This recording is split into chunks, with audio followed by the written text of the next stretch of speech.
और एक और अहम खबर है, करीब 30 दिन बाद फिर से कीव पर रूस की बमबारी शुरू हुई है। राजधानी कीव में आज सुबह एक साथ कई धमाके हुए।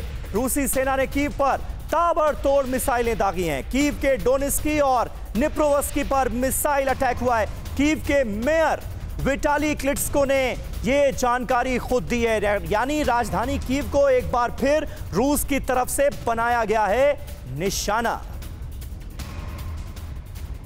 तो देखिए ये बड़ा अहम डेवलपमेंट है, क्योंकि अभी तक कीव पर हम देख रहे थे कि पिछले कई दिनों से हमले नहीं हो रहे थे और माना यह जा रहा था कि यूक्रेन की राजधानी कीव अब रूसी फौज के निशाने पर नहीं है। निशाने पर ओडेसा है, निशाने पर मरियोपोल जिस पर कब्जे का दावा किया गया, और डोनेस्क में इस पूरे रीजन में लगातार जमकर जंग छिड़ी हुई नजर आ रही थी। लेकिन अब एक बार फिर राजधानी कीव को बनाया गया है निशाना। तो ये स्ट्रैटेजी जो है, ये क्या कहानी कह रही है, इसे समझना जरूरी है। 4 जून का ये मैप हम आपको दिखा रहे हैं। करीब 30 दिन बाद रूस का हमला हुआ है कीव पर। रूस ने ताबड़तोड़ 6 मिसाइलें दागी हैं। यानी राजधानी कीव यूक्रेन की एक बार फिर निशाने पर नजर आ रही है रूसी फौज की।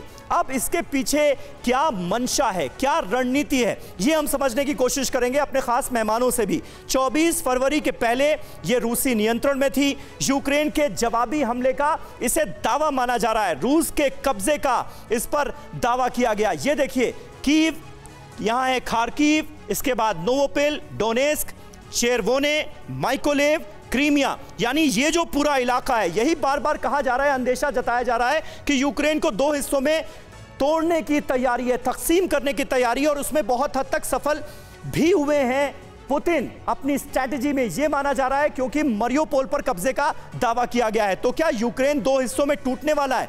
अगर ऐसा है, इस स्ट्रैटेजी पर काम कर रहा है रशिया, तो फिर कीव पर, यूक्रेन की राजधानी कीव पर दोबारा से हमले करने का मकसद क्या है? ये वो बड़ा सवाल है जिसका जवाब मिलना बहुत जरूरी है। सज्जनहार साहब, क्या लगता है? देखिए, मुझे तो लगता है समीर,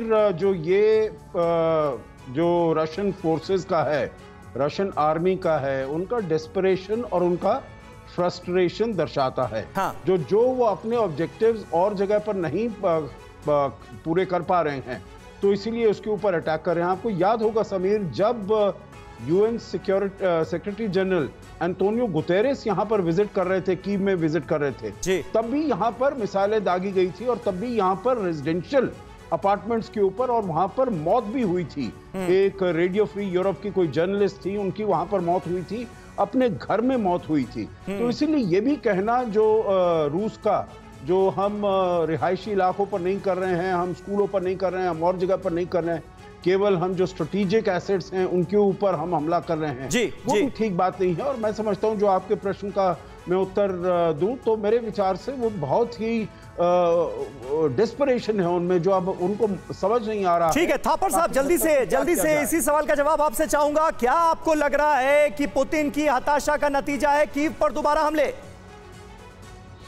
जी नहीं, एक्चुअली क्या हुआ है कि पुतिन ने इस 4 महीने की लड़ाई में अपने एम्स और ऑब्जेक्टिव्स को धीरे धीरे बदली किया, जैसे जैसे उसको सक्सेस, कामयाबी मिली है या नहीं मिली। शुरू में शायद उसने सोचा था कि कीव की तरफ, कीव को, क्योंकि कीव सेंटर ऑफ ग्रेविटी है, अगर कीव को कैप्चर कर लेता तो पूरा यूक्रेन को कैप्चर करने की जरूरत नहीं थी, ऑटोमेटिकली कब्जे में आ जाता यूक्रेन। नहीं तो 1 महीने पहले जो स्थिति थी उसमें तो लग रहा था कि कीव पर कब्जा कर लेगा रूस, लेकिन ऐसा नहीं हुआ। कीव पर बमबारी करने के बाद वहां से निकल गई रूसी सेना। अभी मुझे लगता है सिर्फ बमबारी करने पे उसको रियलाइज हुआ कि उसकी कैपेबिलिटी में नहीं है कीव को कैप्चर करना। अभी वो क्या कर रहा है कि उसको सेंटर ऑफ ग्रेविटी को आर्टिलरी फायरिंग से डिमोरलाइज कर रहा है, बर्बाद करने की कोशिश कर रहा है और डिसवेट कर रहा है यूक्रेन को कि आप लड़ते रहो। ठीक है, बहुत बहुत शुक्रिया सर। वक्त हमारे पास इतना ही था, इसलिए आज की चर्चा को यहीं पर खत्म करना होगा। लेकिन आने वाले वक्त में वर्ल्ड वॉर 3 के आसार ना बन जाएं, इसके लिए अब देखना होगा किस तरह से अमेरिका के इरादों पर लगाम लगाई जाती है। परवाह देश की, सोमवार से शुक्रवार रात 10 बजे TV9 भारतवर्ष पर।